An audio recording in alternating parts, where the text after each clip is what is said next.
విశాఖ కాంగ్రెస్ కార్యాలయంలో ఈరోజు రాహుల్ గాంధీ పుట్టినరోజు సందర్భంగా జిల్లా నాయకులు కార్యకర్తలు అందరూ కూడా పాల్గొని కేక్ కటింగ్ చేయడం జరిగింది. అదేవిధంగా బ్లడ్ క్యాంప్ కూడా అరేంజ్ చేశారు. రాహుల్ గాంధీ ఇలాంటి పుట్టినరోజులు మరెన్నో చేసుకోవాలి. అదేవిధంగా 2029 కల్లా రాహుల్ గాంధీ ప్రధానమంత్రి అవుతాడంటూ, అదేవిధంగా రేపు రాష్ట్ర నాయకురాలు శర్మిలారెడ్డి వస్తున్నారు, ఆవిడ నాయకత్వంలో మేమందరం కూడా పనిచేస్తామంటూ, అదేవిధంగా 2029లో అధికారంలోకి రావడం కోసం మేమందరం కూడా కృషి చేస్తామంటూ మరిన్ని విషయాలు మీడియాతో. అందరికీ నమస్కారం. విశాఖ కాంగ్రెస్ పార్టీ జిల్లా అధ్యక్షుడిగా నా పేరు అడ్డాల వెంకటవరరాజు.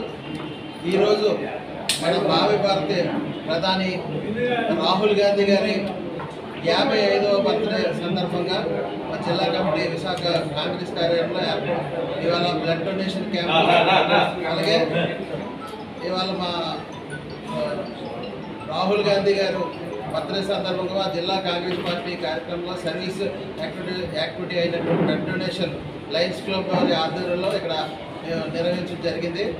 అలాగే ఈ బర్త్డే సెలబ్రేషన్ మా జిల్లా కాంగ్రెస్ కార్యాలయంలో మేము అందరూ ఘనంగా జరుపుకుంటాం. ఎందుకంటే ఇవాళ మన ఇండియాకి కావాల్సిన ఎవరైనా మంచి యువకుడు అయినటువంటి పిఎం కావాల్సిన వ్యక్తి ఎవరైనా ఉన్నారంటే మంచి ఎడ్యుకేటెడ్, మంచి నాలెడ్జ్, దేశం కోసం ప్రాణాలు సైతం అర్పించినటువంటి ఫ్యామిలీ రాజీవ్ గాంధీ గారి తనయుడు, అలాగే ఇందిరాగాంధీ గారి మనవడు అయినటువంటి రాహుల్ గాంధీ గారి లాంటి వ్యక్తి పిఎంగా ఫ్యూచర్లో మనం చూడబోతున్నాం. ఎందుకంటే ఖచ్చితంగా ఇవాళ ఈ బీజేపీ ప్రభుత్వం చేస్తున్న ఆగడాలకి అపోజిషన్ లీడర్గా ఏకదాటిగా బీజేపీకి మన ఇండియాలో తిరిగి సమాధానం చెప్పి ప్రజల కోసం నిలబడే వ్యక్తి ఎవరైనా ఉన్నారంటే రాహుల్ గాంధీ గారు. అటువంటి వ్యక్తి జన్మదిన కార్యక్రమంలో మనందరం కలిసి చేసుకోవడం చాలా హ్యాపీగా ఉంది. అలాగే ఈరోజు మీకు ఇంకొక విషయం ఏంటంటే మా బీసీసీ అధ్యక్షురాలైనటువంటి వైఎస్ శర్మిలారెడ్డి గారు విశాఖపట్నం టూర్ రేపు ఉంది. ఇదే పార్టీ ఆఫీసులో పార్టీ బలోపేతానికి ఆంధ్రప్రదేశ్లో ఇదివరకు కాంగ్రెస్ పార్టీ ఆంధ్రప్రదేశ్లో కాంగ్రెస్ పార్టీ ఉందా అనేవారు.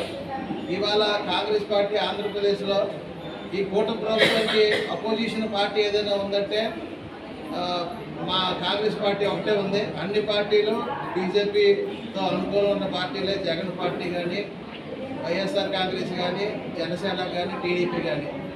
ఇవాళ సెంట్రల్లో కానీ స్టేట్లో కానీ అపోజిషన్ పార్టీ ఏదైనా ఉందంటే కాంగ్రెస్ పార్టీ మాత్రమే. ఇవాళ మా శర్మిలారెడ్డి గారు ఉత్తరాంధ్ర పర్యటన నిన్న విచ్చేసి ఉన్నారు. ఇవాళ శ్రీకాకుళం, విజయనగరం జిల్లాలో పర్యటన అయింది. తర్వాత రేపు మార్నింగ్ ఇక్కడ 10 గంటల నుంచి 12 గంటల వరకు ఇక్కడ కార్యవర్గ సమావేశం ఏర్పాటు చేయడం జరిగింది. అలాగే ఈ కార్యక్రమం ఇక్కడ ఏ పార్టీ ఆఫీస్లో మేము రేపు నిర్వహిస్తాం. దీనికి ఏంటంటే మెయిన్ మా పీసీసీ అధ్యక్షురాలు అనేటువంటి వైఎస్ శర్మిలారెడ్డి గారి ముఖ్య ఉద్దేశం ఏంటంటే 2029కి ఆంధ్రప్రదేశ్లో కాంగ్రెస్ పార్టీ అధికారంలోకి రావాలి. ఆ దిశగా ఆవిడ రాష్ట్రం అంతా పర్యటిస్తూ మా నాయకుల్లో ఉన్న పార్టీని స్ట్రెంథెన్ చేయడం కోసం, పార్టీని గ్రౌండ్ లెవెల్లో అదే గ్రామ స్థాయి నుంచి పార్టీని మళ్ళీ స్ట్రెంథెన్ చేయడం కోసం ఆవిడ జిల్లా పర్యటన చేస్తున్నారు. అలాగే సీనియర్స్కి కొత్తగా వచ్చిన నాయకులకి మధ్య సమన్వయం పరచడానికి, అలాగే పార్టీలో ఉన్న లోపాలు, అలాగే కొత్తగా పార్టీలో వచ్చిన వ్యక్తులకి సపోర్ట్ చేస్తూ బ్యాక్ బోన్గా ఉంటే పార్టీ ఇదివరకు ఆంధ్రప్రదేశ్లో కాంగ్రెస్ పార్టీ గత 10 ఏళ్ళుగా చూసాం. 10 ఏళ్ళు రాజశేఖర రెడ్డి గారు చనిపోయిన తర్వాత కాంగ్రెస్ పార్టీకి సరైన సపోర్ట్ లేదు. ఇవాళ ఆవిడ బీసీసీ అధ్యక్షురాలుగా పదవి చేపట్టిన దగ్గర నుంచి అహర్నిశలు పార్టీ కోసం కష్టపడుతున్నారు.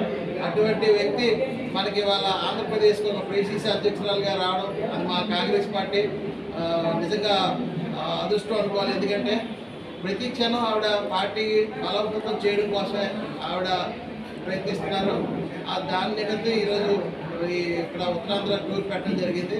రేపటి దినాన్ని కూడా ఈ కార్యక్రమాన్ని ఇంకా విజయవంతంగా చేయాలి. నేను ఇవాళ చెప్తున్నా, ఇవాళ ఏదైతే కూటమి ప్రభుత్వం ఉందో 1 year సెలబ్రేషన్ మనం రీసెంట్గా చేసుకున్నారో మీకు వాళ్ళు ఏంటంటే ఆ పార్టీ ఏవైతే ఆ ఎలక్షన్కి హామీలు ఇచ్చి సూపర్ 6 ఏమీ నెరవేర్చలేదు. దాన్ని ప్రశ్నించే పార్టీ ఏదైనా ఉందంటే ఏకైక కాంగ్రెస్ పార్టీ మాత్రమే చెప్తున్నాం. మేము కూడా అవి ఆ దిశగానే పనిచేస్తున్నాం. కాంగ్రెస్ పార్టీ ఎట్టి పరిస్థితుల్లో 2029 కాంగ్రెస్ పార్టీ అధికారంలో ఆంధ్రప్రదేశ్లో సెంట్రల్లో రావాలి, రాహుల్ గాంధీ గారు పీఎం అవ్వాలని ఆ దిశగా మా రాష్ట్ర అధ్యక్షురాలు శర్మారెడ్డి గారు కానీ, మా విశాఖ జిల్లా కాంగ్రెస్ పార్టీ కానీ, మా నాయకులు కానీ అందరం ఆ దిశగా మేము ఖచ్చితంగా వర్క్ చేస్తామని సభముగా తెలియపరుస్తూ ఈ అవకాశం మీ అందరికీ